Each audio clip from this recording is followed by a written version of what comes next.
We'll see what is meant by recursion. Now, recursion is a concept in which a defined function can call itself.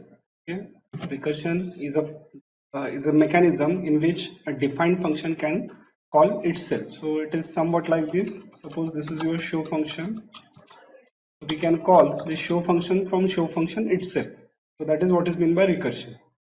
Okay? A function call from function itself is a recursion. Now, recursion, you can say it's a common mathematical and programming concept. This has the benefit of meaning that you can loop through data to reach a result. In simple words, you can say function call from function itself is just like a loop. Okay, means we have seen already for loop, while loop. We have done some programs on these loops, just like factorial program, Armstrong number program, or say this means reversing a number. So finding LCM. Okay, so all these programs we carried out by using loops. So same programs we can manage by using mechanism of recursion also. So recursion, whatever things we can do by using loops, is those things are all possible by using recursion also, and vice versa. Okay, now we will see what is exactly advantage of recursion over loop. So in that case, we can say recursive functions make the code look clean and elegant. Means whenever you are writing a program, whenever you are writing some logic, you write it by using loop, and if you write the same logic by using recursion, recursion requires less number of lines, it requires less code, so it becomes easier to manage. Okay, there are some complex tasks which are not possible by using loops. Means if you're having idea about data structures in C++, there is one data structure known as a binary tree, graph. So coding of this data structure becomes very complicated by using loops, or at some point of time we can't even define it by using loops also. So those operations we can easily manage by means of recursion. But recursion is having its own drawback, and that drawback is that recursion requires a lot of memory, and compared to loop it is inefficient. And see, if you write any code or any logic by using loop, and if you write same logic by using recursion will obviously take more time and more memory compared to loops.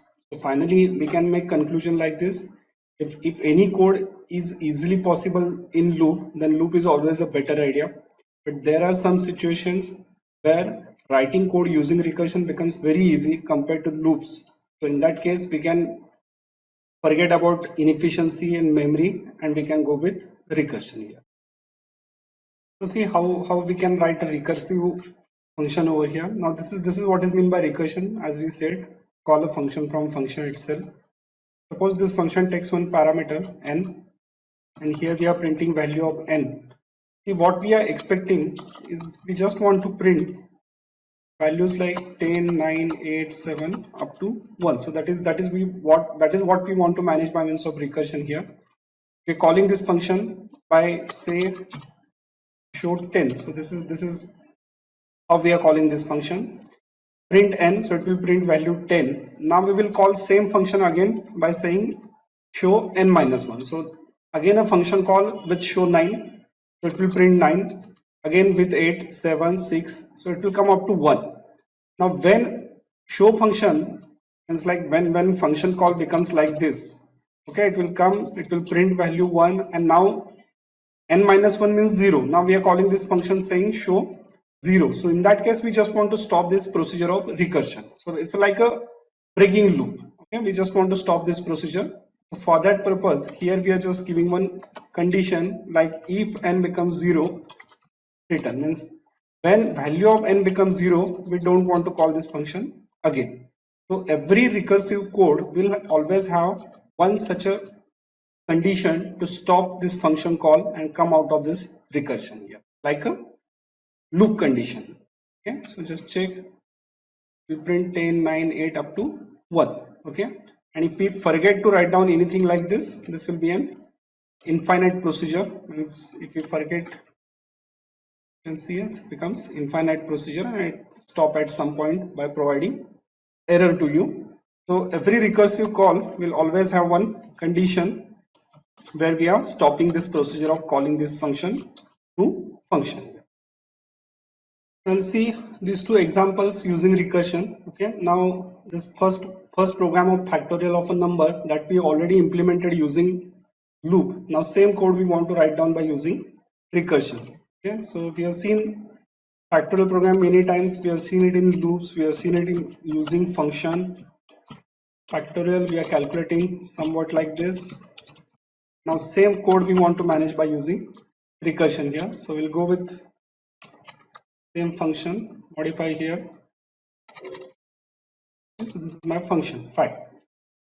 Now suppose initial value of phi u is n. Okay, so we are calling this function by means of phi u. So we just want to go like 5, 4, 3, 2, 1. So when value of n becomes 1, we just want to stop this function calling. So here our condition will become like this: if n is equal to 1, return 1. Okay, and until that we'll call this function like this. See, it's very easy one. This is how we are managing recursion here. See what we have done. First, suppose say we are calling this function by saying fact phi u. To this fact phi u we are saying phi u into fact 4. Okay, then to this fact 4 we are saying 4 into fact 3. Then through this fact 3 we are saying 3 into fact 2. So this is what is meant by recursion. Through this fact 2 we are calling fact 1, and now when we are calling this function with fact 1, this if clause works and it returns 1. So whatever value return, that will be over here. So this function will wind up now. So it will be 2 into 1, it returns that value 2. 3 into 2, 6, it will be returned over here. 6 into 4, 24, that value will return over here. And 24 into 5, that will be returned to a function from where we are calling. So here either you can directly print that result or you can store it in another variable. So here we'll call this function directly by saying fact of, or you will call it by static value like this one. Okay, so run this code and you will get factorial of 5. In factorial, finding factorial is not important. See how we have defined same code what we already defined by using loop. This time we follow it by using recursion here.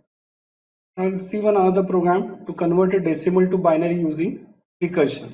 Okay, you're having idea about conversion from decimal to binary. See, this is a procedure. Suppose this is your number, we divide it by 2, go with remainder, then take the quotient, once again divide it by 2, once again go with remainder. So this procedure we want to carry out until it becomes 0. So okay, stop over here, and whatever remainders we are finding, that we are writing in reverse direction. So this 1101, that will be a binary representation of 30. 1101, that will be a binary representation of 30.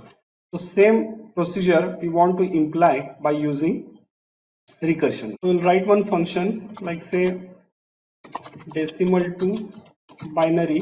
This function takes one parameter n, whose binary we want to find out.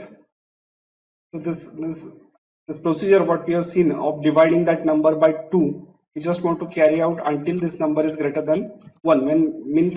When your quotient becomes 1, we want to stop this procedure here. So if n is greater than 1, we once again call this function. See, I'll write down it once again. Suppose this is your number 13, we divide it by 2, then we'll go with quotient, and we want to call same function by using this quotient value here. So for that purpose, we'll go with floor division and say n floor division 2. So same function next time we are calling by taking 6 as a argument here. Okay, and what we want to do in a function, we just want to print remainder. So that we can do by saying n modulus 2. And as we want to print all these things in one single line, we'll say end is equal to space. Okay, so that's all. It's a hardly 2-line code. Now here we'll directly call this function with same parameter value, argument value, sorry, 13, and you can see it's giving you answer 1101 here. Okay, so it's very, you can understand by these two programs, it becomes comparatively easier to write down a code by using recursion. But don't confuse, loops are always efficient than recursion. So loops and recursion we can use as per our requirement.